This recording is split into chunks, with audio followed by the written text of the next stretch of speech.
ایک روٹی والے کا واقعہ میں نے آپ کو سنانا ہے، اور یہ بڑے ہی مشہور و معروف بزرگ سے منسوب واقعہ ہے۔ حضرت ابو بردہ رضی اللہ تعالیٰ عنہ راوی ہیں کہ حضرت ابو موسیٰ اشعری رضی اللہ تعالیٰ عنہ کی جب وفات کا وقت قریب آیا تو انہوں نے اپنے بیٹوں سے کہا کہ اے بیٹو، روٹی والے کو یاد رکھنا۔ پھر یہ واقعہ خود ہی بیان کیا کہ وہ روٹی والا کون تھا۔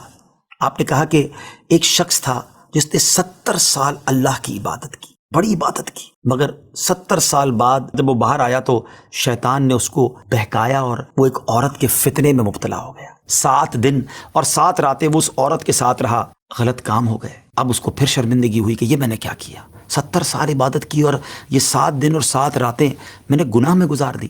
بڑا شرمندہ، بڑا نادم، قدم قدم پر سجدے کرتا جاتا، توبہ کرتا جاتا۔ اب چلتے چلتے چلتے ایک مسافر خانے میں پہنچا تو وہاں 12 مسکین لوگ پڑے ہوئے تھے، لیٹے ہوئے تھے۔ اس نے بھی جگہ بنائی اور ان کے درمیان جا کر خود بھی گر کر سو گئے۔ اب رات میں ایک شخص آیا جو ان کو کھانا دیا کرتا تھا، روٹی دیا کرتا تھا۔ ایک ایک کر کے 12 روٹیاں لے کر آیا تو اس کو پتا تھا یہاں 12 مسکین رہتے ہیں۔ ایک ایک کر کے سب کو روٹی دینے لگا۔ وہ شخص جو یہاں آ کر اچانک بیچ میں آ کر لیٹا تھا، اس کو بھی وہ مسکین سمجھا اور اس کو بھی روٹی دے دی۔ لیکن ظاہر ہے کہ اگر ترتیب سے روٹی دیتے دیتے آگے آئے تو آخری نمبر والے کو روٹی نہ ملی، کیونکہ یہ تو 13 ہو چکے تھے۔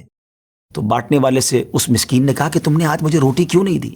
اس نے کہا میں نے تو سب کو ایک ایک روٹی دی، کسی کو 2 نہیں دی۔ کہا تم مجھے روٹی نہیں دے رہے ہو۔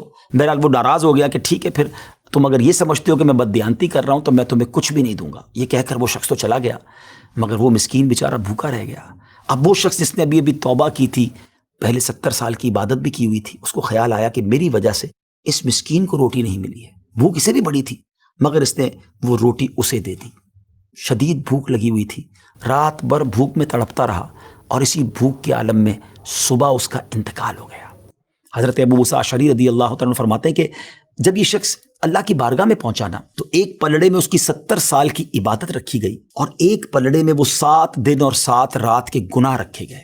تو فرمایا کہ وہ گناہ جو تھے وہ 70 سال کی عبادت سے آگے بڑھ گئے، یعنی اب اس کے لیے گویا حکم ہو سکتا تھا کہ وہ جہنم میں جائے، مگر ان 7 دن کے گناہوں کے سامنے وہ روٹی رکھی گئی، اور اس روٹی کی برکت سے، کیونکہ وہ اخلاص کے ساتھ ایثار کی گئی تھی، مسکین کی مدد کی گئی تھی، وہ 7 دن کے بڑے بڑے گناہ معاف کر دیے گئے اور وہ جنت میں چلا گیا۔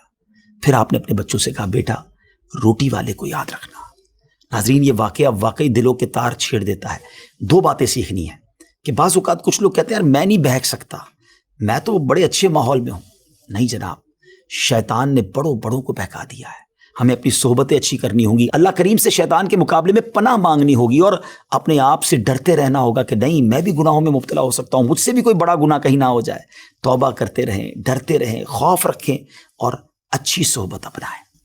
اور دوسری بات، صدقہ جو ہے نا وہ گناہوں کو مٹا دیتا ہے۔ صدقہ اللہ کی بارگاہ میں بڑا پسندیدہ ہے۔ غریبوں کی مدد کرنا یہ اللہ کو بڑا پسند ہے۔ ہمیں بھی چاہیے کہ وقتاً فوقتاً اپنے غریب پڑوسیوں، غریب رشتہ داروں، غریب مسلمانوں کی مدد کرتے رہیں۔ اور دعوت اسلامی کا شعبہ FGRF سبحان اللہ دکھیارے مسلمانوں کی شاندار انداز میں مدد کرتا ہے۔ سیلاب زدگان کی مدد کتنے بڑے پیمانے پر کی گئی، اور یہ سارا سال ہی اب کچھ نہ کچھ سلسلہ رہتا ہے، تو آپ بھی FGRF کا ساتھ دیجیے، دکھیارے مسلمانوں کی مدد کیجیے۔ اللہ آپ کے رزق حلال میں برکت عطا فرمائے اور ہم سب کے گناہوں کو معاف فرمائے۔